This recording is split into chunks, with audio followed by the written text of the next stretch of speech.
तो मेरे प्यारे प्यारे शाने शाने व्यूवर्स, कैसे हैं आप सब? उम्मीद करती हूँ खैरियत से होंगे। It's me Aamna Ahmed, welcome to my channel educational and skills. काफी दिनों से आप लोग मुझे नहीं देख रहे होंगे, उसके लिए सॉरी, क्योंकि मैं कुछ टाइम शॉर्टेज थी मेरे पास और मैं कुछ बिजी थी, उस वजह से मैं वीडियो नहीं बना पा रही थी। पर अब मेरा पक्का प्रॉमिस है कि अब मैं जो है डेली से वीडियो बनाया करूंगी। जो है पाकिस्तान स्टडीज चूंकि थोड़ा सा लेंदी है, तो इस वजह से उसको जो है ना हम डेली लेके जा रहे हैं। अदरवाइज हमारे पास बाकी तो अच्छे तरीके से चल रहे हैं, जो कि कवर हो जाएंगे हमारे पास। ठीक है स्टूडेंट, बिना टाइम जाया किए स्टार्ट करते हैं हमारा यूनिट। हमारा ये यूनिट 5 चल रहा है और इसका ये हमारे पास लास्ट टॉपिक है। ठीक है ना, लास्ट पार्ट है। अब इसके अंदर में 3-4 टॉपिक्स हैं, like power resources, human resources and problems and perspectives and moderation in life. Student, हम विदाउट टाइम की स्टार्ट करते हैं। सबसे पहले है पावर रिसोर्सेज। पावर रिसोर्सेज हमारे पास क्या होता है? देखिए, हमारे पास इलेक्ट्रिसिटी आ रही है, सबके घरों में आ रही है, ऑब्वियसली आ रही है। इलेक्ट्रिसिटी कैसे बन रही है, क्या उसके पीछे वजह है, किन किन चीजों से बन रही है, क्या रिसोर्सेज है उसके पीछे, वो सब कुछ हम पावर रिसोर्सेज में कहते हैं। इलेक्ट्रिसिटी जिन चीजों से बन रही है उन्हें हम बेसिकली पावर रिसोर्सेज कहते हैं। सबसे पहले पावर रिसोर्सेज हमारे पास कौन सा है? Hydro and thermo electricity. Hydro and thermal electricity कौन सी होती है? पहले हम थर्मल इलेक्ट्रिसिटी इसके अंदर डिफाइन की गई है, मैं आपको थर्मल इलेक्ट्रिसिटी डिफाइन कर देती हूँ। देखिए स्टूडेंट्स, लाइक जो है हमारे पास कोल, ऑयल एंड गैस, ये जो है हमारे पास थर्मल इलेक्ट्रिसिटी प्रोड्यूस कर रही होती है। लाइक अब आप लोगों को पता होगा कि कोल से भी हमारे पास बन रही होती है इलेक्ट्रिसिटी, ऑयल से भी बन रही होती है और हमारे पास गैस से भी बन रही होती है इलेक्ट्रिसिटी। तो वो जो उससे बन रही है ना इलेक्ट्रिसिटी, उसको हम कहते हैं थर्मल इलेक्ट्रिसिटी। ओके, अब कॉल से भी इलेक्ट्रिसिटी बन सकती है। इसका बेस्ट एग्जांपल जो है, पुराने दौर में एक कॉल आयरन हुआ करती थी, जो है के कोयला डालने से चलती थी। ठीक है ना, अब काफी सारे बच्चों ने नहीं देखी होगी, मैंने भी नहीं देखी, जस्ट सुना है अपनी दादी वगैरह से। ठीक है, आप लोगों ने भी सुना तो जरूर होगा इसके बारे में, नहीं सुना तो आप लोग गूगल पे जाकर सर्च कर सकते हैं। जो है कोल हमारे पास इलेक्ट्रिसिटी जो है प्रोड्यूस कर रहा होता है, ऑयल भी करता है और गैस भी करता है। ठीक है ना, इसको हम कहते हैं थर्मल इलेक्ट्रिसिटी, जो इनसे प्रोड्यूस हो रही है। ठीक है, अब हमारे पास 58% जो इलेक्ट्रिसिटी है ना, वो हमारे पास इलेक्ट्रिसिटी से जो है ना, इससे थर्मल इलेक्ट्रिसिटी से ऑब्टेन हो रही है। अब हमारे पास देखें, अब हम कह सकते हैं कि पावर रिसोर्सेज सिर्फ इसी से बन रही है बिजली, नहीं, ऐसा नहीं है। इलेक्ट्रिसिटी जस्ट इससे नहीं बन रही है, हमारे पास इसके और भी काफी सारे रिसोर्सेज हैं, बट ज्यादातर हम थर्मल इलेक्ट्रिसिटी को यूज करते हैं। 58% हमारे पास ये ऑब्टेन हो रही होती है, यानी आधे से ज्यादा जो है हमारे पास इलेक्ट्रिसिटी थर्मल इलेक्ट्रिसिटी से आ रही होती है। ओके, अब हम जो है इसी का इस्तेमाल क्यों नहीं करते, हम बाकी रिसोर्सेज की तरफ क्यों जाते हैं? क्योंकि देखिए स्टूडेंट्स, हमारे पास जो है ये जो है कोल, ऑयल और ये सारी चीजें जो है हमारे पास लिमिटेड है, एक लिमिट के अंदर आएंगे। इसकी वजह से जो है हमारे पास ज्यादा चीजें नहीं है। अगर सिर्फ कोल, ऑयल और गैस पे बनती है, यानी जस्ट मिनरल्स से बन रही होती, जैसे हम मिनरल कहते हैं ना, ये अगर सिर्फ इन्हीं से बन रही होती इलेक्ट्रिसिटी, ये फर्स्ट ऑफ ऑल तो ये काफी ज्यादा एक्सपेंसिव हो जाती, क्योंकि बस ये लिमिटेड है, हमें फॉरेन कंट्री से एक्सपोर्ट करना पड़ता, यानी इम्पोर्ट मंगवाना पड़ता। जो है फॉरेन कंट्री से जब हमने मंगवाते तो ऑब्वियसली हमें काफी ज्यादा महंगी पड़ती, और इलेक्ट्रिसिटी को अफोर्ड करना जस्ट अमीर बिलियनर्स जो है इसको अफोर्ड कर पाते हैं। ठीक है ना, गरीब तबके के पास तो इलेक्ट्रिसिटी होती नहीं, अभी भी महंगी है, ऐसी बात नहीं है, एक्सपेंसिव अब भी है, लेकिन अफोर्डेबल है। ठीक है, इतनी है कि अफोर्ड कर सकता है हर बंदा। ठीक है, अब हमारे पास थर्मल इलेक्ट्रिसिटी के पावर हाउसेस कहाँ है? फैसलाबाद, मुल्तान, कोटा टू रोडी, जामशोर एंड हैदराबाद और कराची के अंदर इनके जो है हमारे पास सेटअप्स हैं। ठीक है, अब नेक्स्ट आता है हमारे पास हाइड्रो इलेक्ट्रिसिटी। हाइड्रो इलेक्ट्रिसिटी क्या होता है स्टूडेंट्स? देखिए, हम जो वाटर से इलेक्ट्रिसिटी बना रहे होते हैं उसे हम कहते हैं हाइड्रो इलेक्ट्रिसिटी। ठीक है, अब वाटर से कैसे इलेक्ट्रिसिटी, रिवर्स वगैरह से भी हम बना रहे होते हैं। ठीक है ना, इलेक्ट्रिसिटी और इसके मेन प्रोजेक्ट लोकेटेड है तरबेला, मंगला, वर्षा, गाजी, बरूठा के अंदर। क्योंकि आप लोगों को पता है तरबेला, मंगला वगैरह, वर्षक वगैरह, इन सब के अंदर पानी बहुत ज्यादा है, और लाजमी जहाँ पानी होगा वहीं तो ये प्रोजेक्ट चलेगा ना। हाइड्रो इलेक्ट्रिसिटी का पानी के बगैर कैसे चलेगा?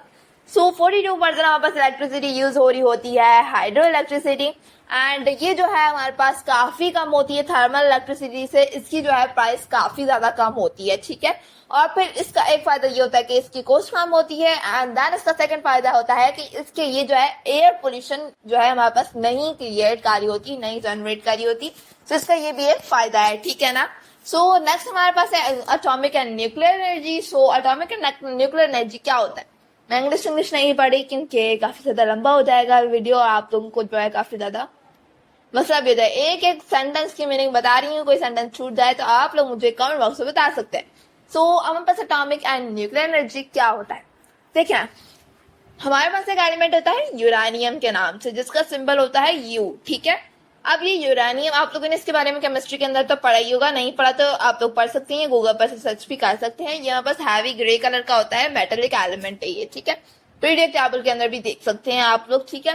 तो अब ये जो है हमारे पास एटॉमिक जो है एनर्जी जो है प्रोड्यूस कर रहा होता है यूरेनियम के जरिए। हम इलेक्ट्रिसिटी जो प्रोड्यूस कर रहे होते हैं उसे हम सिंपली एटॉमिक एनर्जी कहते हैं, ठीक है। अब इस ये जो है ना, इसके हमारे पास दो जो है पावर पॉइंट है, एक कराची में है एंड देन एक चश्मा मियांवाली में है। कराची वाला 1971 में स्टार्ट हुआ था और चश्मा वाला 2002 में स्टार्ट हुआ था। अब हमारे पास जो है इसकी प्रोडक्शन कैपेसिटी जो है वो 300 MW है, ठीक है। अब ये MW क्या है, काफी सारे स्टूडेंट्स से बारे में दसना होगा। MW कहते हैं मेगावाट को, ठीक है। मेगावाट यानी एक उसके अंदर MW के अंदर हमारे पास एक मेगावाट के अंदर 1 मिलियन वॉल्ट्स होते हैं, ठीक है। 1 मिलियन वॉल्ट्स, ठीक है। अब लाइक हमारे पास जो फैन होता है, एसी-डीसी फैन जो हमारे पास होता है, वो हमारे पास जो है वो 12 वॉल्ट्स का होता है। अब 1 मिलियन वॉल्ट्स कितने होते हैं आप लोगों को खुद ही पता चल जाएगा, वही 300 जो है वॉल्ट्स हैं। देन इसके बाद ये कहाँ यूज हो रही है, क्या क्या इसके पर्पज हैं, ये सब कुछ नीचे लिखा हुआ है, आप लोगों ने पढ़ लेना है, ठीक है। अब ये इसके जो थर्ड पावर प्रोजेक्ट है उस पर काम चल रहा है, ठीक है। और वो जो है चाइना के साथ कोलैबोरेशन है और वो भी चश्मा के अंदर ही चल रहा है, ठीक है। Next solar energy. Solar energy के बारे में तो सबको पता होगा। सोलर एनर्जी क्या होती है हमारे पास, देखिए कोयल और गैस से तो हम नहीं घर पे जो है बना सकते, इलेक्ट्रिसिटी बना सकते हैं।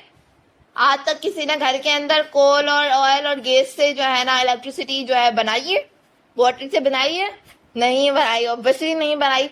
हमारे पास जो है घर के अंदर इलेक्ट्रिसिटी बनाने, इसको स्टोर करके रखने के लिए हमने सोलर एनर्जी फाउंड की, जो कि आज हमारे पास यूज हो रही है और काफी अच्छे से यूज हो रही है। और ये जो है 200 मिलियन मेगावाट जो है एक दिन के अंदर ये जो है सन से इलेक्ट्रिसिटी लेके प्रोड्यूस, सन से जो है लाइट लेके ये प्रोड्यूस करी होती है। कितनी? 200 मिलियन मेगावाट। वो 300 मेगावाट था, ये 200 मिलियन मेगावाट है। तो अब आप खुद ही अंदाजा लगा ले। जो है हमारे पास इसका कोई एक जो है पावर पॉइंट नहीं है पाकिस्तान के अंदर, कोई सेटअप नहीं है, क्योंकि ये अगर इसका कोई एक सेटअप होता तो काफी ज्यादा एक्सपेंसिव हो जाता और पाकिस्तान इतना अमीर भी नहीं है। इस वजह से इसके छोटे छोटे जायकल असबेला एंड थट्टा, थर पारकर, मुल्तान और गिरगित के अंदर जो है इसके छोटे छोटे से जो है सेटअप्स हैं, ठीक है। द नेक्स्ट वन टॉपिक है ह्यूमन रिसोर्सेज। ह्यूमन रिसोर्सेज क्या होता है स्टूडेंट्स, देखिए अब हम जो है इंसान काफी सारे एग्रीकल्चर में काम कर रहे हैं, काफी सारे इंडस्ट्री में काम कर रहे हैं, काफी और जो है जगहों पे काम कर रहे हैं, ठीक है ना, लाइक एम्प्लॉयमेंट और काफी सारी और जॉब्स कर रहे हैं, ठीक है। हमारे पास जो है क्या होता है कि हमारे पास नेचुरल रिसोर्सेज भी अल्लाह ताला ने हमें नेचुरली दिए हैं। हम क्या कर रहे होते हैं, एग्रीकल्चर हम क्या है भाई, नेचुरल रिसोर्स है, इससे हम फायदा ले रहे हैं और 40% जो है हमारी जो पॉपुलेशन है वो इसी से फायदा उठा रही है, ठीक है। अब हमारे पास क्या है कि जो है हमारी जो है काफी सारी जो इससे फायदा उठा रही है एग्रीकल्चर या नेचुरल रिसोर्सेज, और 40% अदर सेक्टर्स में काम करें और 18% इंडस्ट्री में काम करें। तो ये सब कुछ क्या है, नेचुरल रिसोर्सेज है। अब interdependence of human and other resources, ये क्या होता है हमारे पास, देखिए अब हमारे पास जो है अगर हमारे पास नेचुरल रिसोर्सेज ना हो, फॉर एग्जाम्पल लगा लें नेचुरल रिसोर्सेज हमारे पास नहीं है, तो क्या होगा, ऑब्वियसली एग्रीकल्चर तो होगा ही नहीं ना। हमारे पास जो गरीब गुरबा है वो तो चल ही एग्रीकल्चर पे रहा है ना। क्या होता कि हम सरवाइव करना हमारे लिए मुश्किल होता है नेचुरल रिसोर्सेज के बगैर। इंटरडिपेंडेंट है ये नेचुरल रिसोर्सेज पे ह्यूमन रिसोर्सेज, ठीक है। नेक्स्ट अवर टॉपिक है प्रॉब्लम्स एंड पर्सपेक्टिव्स। अब हमारे पास इसके अंदर क्या कह रहा है कि हमारी जो है पॉपुलेशन काफी ज्यादा बढ़ गई है, ठीक है। कितनी बढ़ गई है ये हमारे पास यहाँ पे लिखा हुआ है कि कितनी बढ़ गई है। यहाँ पे हमारे पास ह्यूमन रिसोर्सेज के अंदर हमें लिख के दिया गया है कि कितनी थी। लेकिन जब हमारे पास पाकिस्तान आजाद हुआ था तो हमारे पास पॉपुलेशन थी 33 मिलियन, ठीक है। 33 मिलियन जब हमारे पास पाकिस्तान आया तब हमारे पास पॉपुलेशन थी। और आज हमारी मर्दमशुमारी के बाद हमने देखा कि हमारी पॉपुलेशन है 200 मिलियन। सो अब आप लोग अंदाजा लगा लें कि ये जो है ना कितनी ज्यादा है, ठीक है, कितनी ज्यादा बढ़ गई है। सो इस वजह से हमें जो है प्रॉब्लम्स काफी ज्यादा क्रिएट होते हैं और इसकी एक मेन वजह हमारे पास जो है ना unplanned migration of the population है। कैसे? अब गांव के लोग हैं ना, वो सोचते हैं कि जो है हमारे पास अर्बन एरियाज हैं, जो शहर के एरियाज हैं उनमें ज्यादा फैसिलिटीज हैं, और वो अनप्लान माइग्रेशन पे माइग्रेशन कर लेते हैं, जिसकी वजह से कराची के अंदर अनप्लान माइग्रेशन की वजह से कराची के अंदर इतनी पॉपुलेशन बढ़ गई है। और जो है ना हमारे पास प्लान की गई माइग्रेशन हो, हमारे पास जो है एजुकेशन सिस्टम अच्छा हो, EF एक प्रोग्राम बनाया गया है गवर्नमेंट की तरफ से, जो कि हमारे पास जो है एजुकेशनल इंस्टीट्यूट्स जो है फ्री मुहैया कर रहा है। सो इसको हमें स्टार्ट कर देना चाहिए and then have health, electricity, water, हर जगह पे एक जैसी जो है हमारे पास फैसिलिटीज होनी चाहिए, जॉब अपॉर्चुनिटीज होनी चाहिए, जो कि आजकल बिल्कुल भी पाकिस्तान के अंदर नहीं है। हर बंदा ये सोच रहा होता है कि अब मैंने जो है ना आउट ऑफ कंट्री जाना है। आउट ऑफ कंट्री वो जाने की क्यों बात करता है? क्योंकि पाकिस्तान के अंदर जॉब अपॉर्चुनिटीज है नहीं। बड़े बड़े इंजीनियर बने हुए हैं, डॉक्टर बने हुए हैं, डॉक्टर तो खैर कर ही लेता है अपना कुछ ना कुछ बंदोबस्त, इंजीनियर बने हुए हैं और उन्होंने इतनी सारी कंप्यूटर साइंस पढ़ी हुई है, इतने सारे डिजिटल मार्केटिंग वगैरह के कोर्स किए हुए हैं, लेकिन जॉब अपॉर्चुनिटीज ही नहीं है। ऑनलाइन के अलावा की बात करें तो जॉब अपॉर्चुनिटीज ही नहीं है हमारे पास। तो इस वजह से भी हमारे पास क्या होता है कि हमारी पॉपुलेशन भी बढ़ रही है और ये हमारे पास सही भी नहीं है, ठीक है। और हमारे पास जो है लॉ और ऑर्डर होने चाहिए, और इसके बाद जो है जॉब्स हमारे पास होनी चाहिए हर किस्म के तबके के लिए, ठीक है। और फिर उसके बाद जो है हमारे पास अगर कोई गवर्नमेंट की एम्प्लॉयमेंट करना चाहता है तो उसको भी काम मिलना, जॉब मिलनी चाहिए। अब गवर्नमेंट के अंदर भी, सेक्टर के अंदर भी काफी कम जो है ना लोगों को धरने दे के पागल हो जाते हैं, जो जिनको जॉब चाहिए होती है और फिर जाके मुश्किल जॉब मिलती है, अदरवाइज तो मिलती भी नहीं है, ठीक है। सो नेक्स्ट है हमारे पास moderation in the life. Moderation in the life क्या है?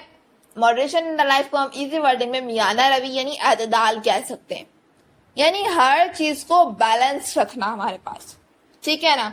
अब हमारे पास जो है हर चीज को बैलेंस रखने को हम मॉडरेशन ऑफ लाइफ कहते हैं। आप लोग बाकी इसको पढ़ लिएगा। अगर आप लोगों को इसमें कुछ समझ में ना आए तो आप लोग मुझे कमेंट बॉक्स में बता सकते हैं। ज्यादा इसके अंदर कुछ नहीं है, ना ही कोई मेन टॉपिक है जिसको मुझे जो है ब्रीफली एक्सप्लेन करने की जरूरत है। सो स्टूडेंट्स, हमारा यहाँ पे होता है चैप्टर फिनिश। 5 चैप्टर्स हमने कर दिए हैं फिनिश स्टूडेंट्स, और इंशाल्लाह ताला इन द फ्यूचर मैं हर यूनिट की एक्सरसाइज करवाऊंगी। सो जो है तब तक के लिए आप लोग कॉन्सेप्ट पे पहले जो है ना करें आप लोग फोकस। सो टोटल 13 है और हमने 5 कर लिए हैं स्टूडेंट्स, ठीक है ना। अब हमारे पास टोटल बच गए हैं 8, ठीक है ना। 8 हमारे पास यूनिट्स पलक झपक में हो जाएंगे, डोंट वरी। और जैसे ही ये कंप्लीट होते हैं मैं एक्सरसाइज शुरू करवा दूंगी इंशाल्लाह। इंग्लिश की भी मैं एक्सरसाइज शुरू करवाने का कुछ ही दिन में सोच रही हूँ, क्योंकि इंग्लिश हमारा कंप्लीट हो चुका है। अगर आप लोगों ने नहीं देखा है तो आप लोग देख सकते हैं। एंड अगर आप लोगों को मेरी ये वीडियो पसंद आई है या बाकी कोई भी वीडियो पसंद आती है तो लाइक कर दिया करें एंड सब्सक्राइब भी कर दें मेरे चैनल को। कहती नहीं हो तो करते भी नहीं है आप लोग, कर दिया करें मेरे चैनल को सब्सक्राइब, ताकि हम लोग बार बार मिलते रहें। ओके स्टूडेंट, ओके तो अल्लाह हाफिज, दुआओं में याद रखिएगा। मिलते हैं नेक्स्ट